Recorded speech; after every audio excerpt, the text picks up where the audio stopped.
What's going on, everybody? SuperSaiyanPaul here, back at it again. Today I have a brand new video for you guys following the events of what just took place in Dragon Ball Super episode 131, the series finale. Before we go further into the video, guys, I'm going to be talking about spoilers, so make sure if you guys haven't seen the final episode of Dragon Ball Super episode 131, make sure you guys click off the video right now. We're about to dive into some spoilers as well as into some movie concepts and themes, and trying to put the dots here together so that way we can see where the Dragon Ball Super franchise and the Dragon Ball franchise in general is going to go. Now, with that being said, if you guys haven't already, turn on notifications, subscribe to the channel, and smash that like button for me, guys. It really helps the channel out, and a lot of the times, YouTube doesn't give you guys the notification that I upload, so make sure you guys smash that notification button for me. Anyway, in last night's episode of Dragon Ball Super episode 131, it was the series closer, the final battle, and right now it seems as though Dragon Ball Super is over. The series, at least, the television series. We know that Dragon Ball Super is going to continue in terms of a brand throughout toys, and we know with the new movie, it's a Dragon Ball Super movie, so in those aspects, it's still going to be around. They literally said in the episode itself, which I'm going to have to make another follow-up video on, that it's just a brief hiatus in terms of like the Dragon Ball content. They never said if Dragon Ball Super itself is going to be returning on air, but the way they ended it here seems as though it is.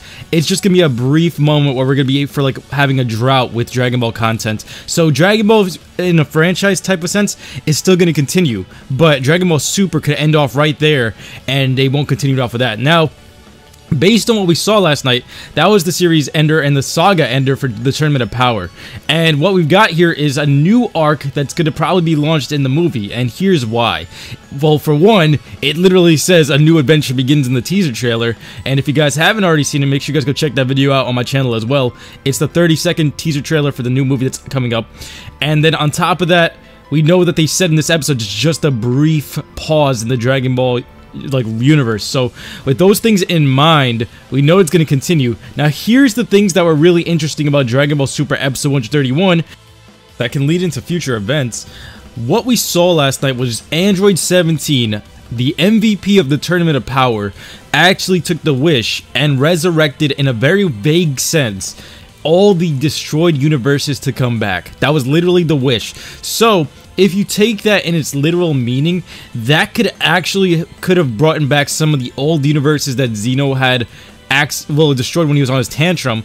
On top of that, that doesn't necessarily mean that he might have not resurrected Zamasu in a sense, because Zamas, he was destroyed by Zeno in the other timeline. Now that one's very vague, but Zamasu getting revived and that one happening could be very vague and out there. Like, we don't know if he was ever brought back because of that, and he was one of the few villains that never really got turned good guy like Goku did to almost everybody else. So with those things being said, if this affected other universes that was destroyed from Zeno, did this resurrect a universe where these legendary Saiyans are coming from? Or is this going to tie into what they basically just did with the Planet Sadala arc, with Yamoshi having his presence somewhere around that Universe 6 realm?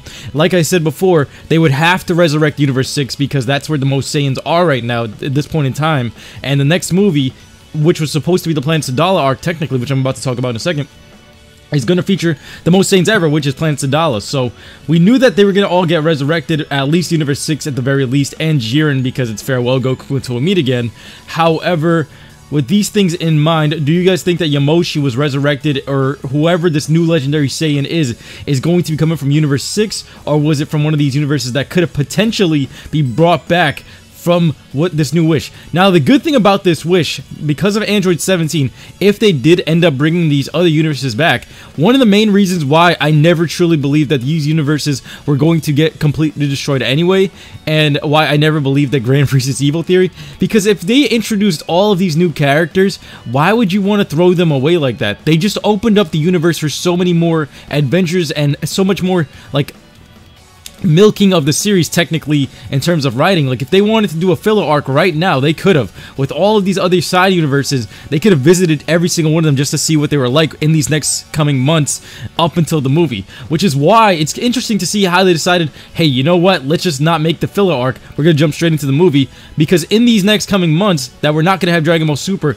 this was technically gonna be the filler arc. Like, literally from now up until December was literally probably going to be filler, because remember last time when they were bridging it into the Tournament of Power, that's literally how long it aired for. So would you guys have preferred a filler arc? I honestly would have. I don't really mind it, because at least we get Dragon Ball every Saturday, and like I wouldn't take it for granted, especially now. This is going to help them break all the records during the movie, because everyone's going to not take this for granted. Everyone's going to enjoy the new series that they launch eventually even more as well, because of how amazing this finale was. Like, I think on the in the general audience, everyone across the globe thought it was just well received, and it really brings back childhood memories. So I think there's just something about the Dragon Ball formula, not even just the formula, but like the feeling it gives off, that everyone is addicted to, and I love it so much. So, including myself, with these things in mind, do you guys think that Zamasu might have been brought back? Do you think Yamoshi might have some link to this wish? And do you guys think that this wish is going to be what they're going to be launching it into the new movie with? Because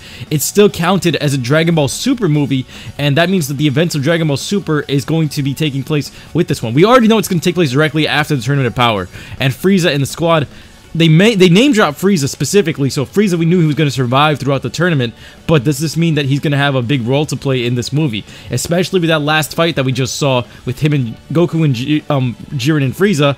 That fight was just truly amazing, and Frieza being the one that basically murdered all of these guys and committed mass genocide against the Saiyans, having a new legendary Super Saiyan or a new Ancient Saiyan or even Yamoshi show up, will this link Frieza into the mix here? Now, I wanted you guys to tell me, do you think that Xeno would have probably accidentally, or like, if any of the universes that Xeno destroyed would have been brought back, including Zamasu, including the ones that he threw the tantrum on, and these other universes that we haven't seen yet, do you think that this would make sense for them to do it? Because I think it would. It would add more, like, future-proofing of the series with more things to discover out there, rather than just showing us everything in this one tournament.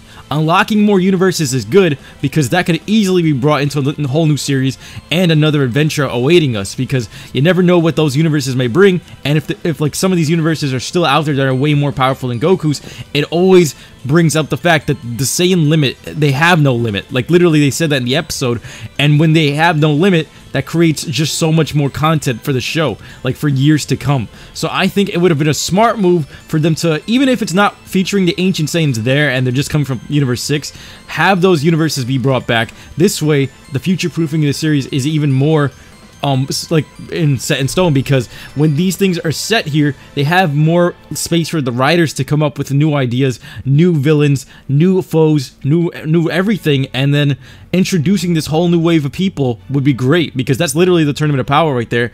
And I honestly don't think that they should have done the Tournament of Power so soon. Like, I always wish that they would have saved that for the very end, like towards like the 300 episode mark, because we could have went to each universe individually, met these people first, then had them launch into this one big tournament where Goku basically was the bad guy, but then they all brought them back afterwards. I don't think we had enough time with all of them. I think the character we had too much time with was Ribrian, though, on the side note, but including Jiren, he was still cardboard thin, and a lot of people agree he was still like not one of the, he was like one of the worst villains or rivals ever in the series. Yes, he was powerful, but there wasn't that much to sell him for anything. So I think Frieza stole the show from him, if anything, and that's what I really am interested to see with this new movie, because in the new movie, will this new Saiyan be, I mean, from the sheer fact that he's a Saiyan alone, will he be able to steal the spotlight that Jiren wasn't able to like successfully take?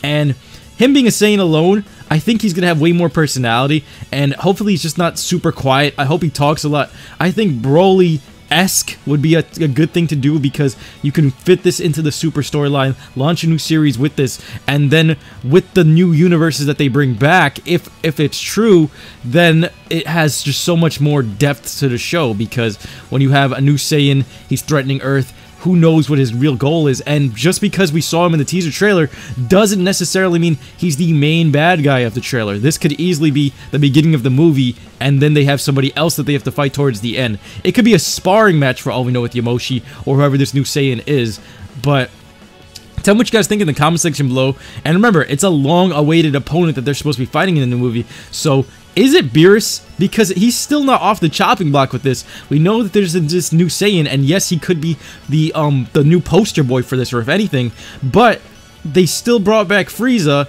and I don't know if they're ever going to let the cat out of the bag, literally, that Frieza was under Beerus' order to destroy these Saiyans, so I mean, Ancient Saiyan, Beerus is still out here, still Dragon Ball Super. All these universes got resurrected. The most Saiyans ever. Frieza still is out there. We don't know what he's plotting.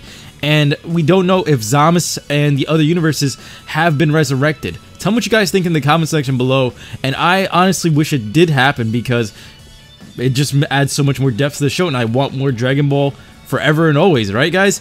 Anyway, thank you guys so much for watching. Smash that like button, subscribe for more, turn on notifications. I'll be seeing you guys next time. Take care. Peace.